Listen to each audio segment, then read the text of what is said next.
कुछ और है। पाकिस्तान मुल्क भर में सस्ती हो गई, सब्जी 80 और रुपए का रेट फलों है, 100 पर रुपए दे रहा है। रेट बढ़ गए हैं और महंगाई इतनी हो गई है कि जो आवाम पहले एक एक किलो सौदा लेती थी वो एक एक पाव पे लेने पे प्याज 60 मजबूर रुपए, है।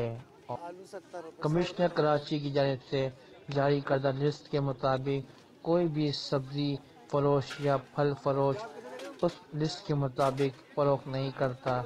जब इनसे पूछा जाता है कि इतना महंगा क्यों बेच रहे हो तो जवाब यही देते हैं कि माल पीछे से महंगा आता है, मंडी से माल इनको महंगा मिलता है, इसी वजह से ये मार्केटों में महंगा बेचते हैं और इसका कोई चेक एंड बैलेंस नहीं होता।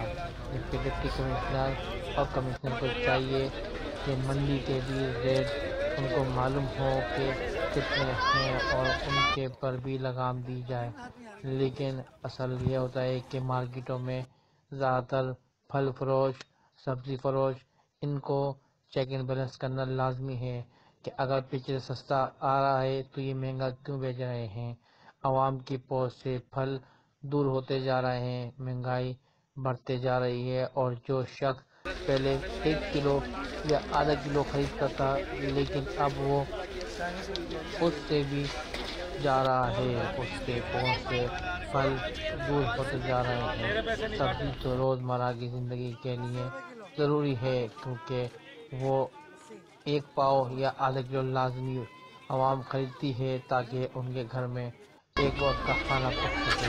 लेकिन इनमें भी इतनी महंगाई हो गई है कि टमाटर 200 रुपये किलो और दीगर अशिया भी इसी तरह महंगी हैं, लेकिन कोई चेक एंड बैलेंस नहीं है। कमिश्नर कराची या डिप्टी कमिश्नर कराची लिस्ट जारी तो कर देते हैं लेकिन उनके मुताबिक यहाँ पे सब्जियाँ फरोश नहीं होती या फल फरोश जो है अपने उनके मुताबिक लिस्टों के मुताबिक फरोख्त नहीं करते, न सब्जियाँ फरोख्त उन लिस्टों के मुताबिक होती हैं। आवाम परेशान है महंगाई से और मुनाफाखोर मुनाफे में रख के ज़्यादा मुनाफा रख के सब्जी और फलों को फरोख्त कर रहे हैं। जबकि डिप्टी कमिश्नर और कमिश्नर कराची को चाहिए इनके ऊपर खासा चेक एंड बैलेंस रखे ताकि आवाम के लिए मज़ीद मुश्किलात ना हो और आवाम को रिलीफ मिले। लेकिन ऐसा नहीं होता, हर कोई अपना काम अगर जिम्मेदारी से करे, आवाम भी करे और हुकूमत भी और डिप्टी कमिश्नर भी, तो ऐसा बिल्कुल भी नहीं होगा कि आवाम परेशान हो। आप वीडियो में देख सकते हैं कि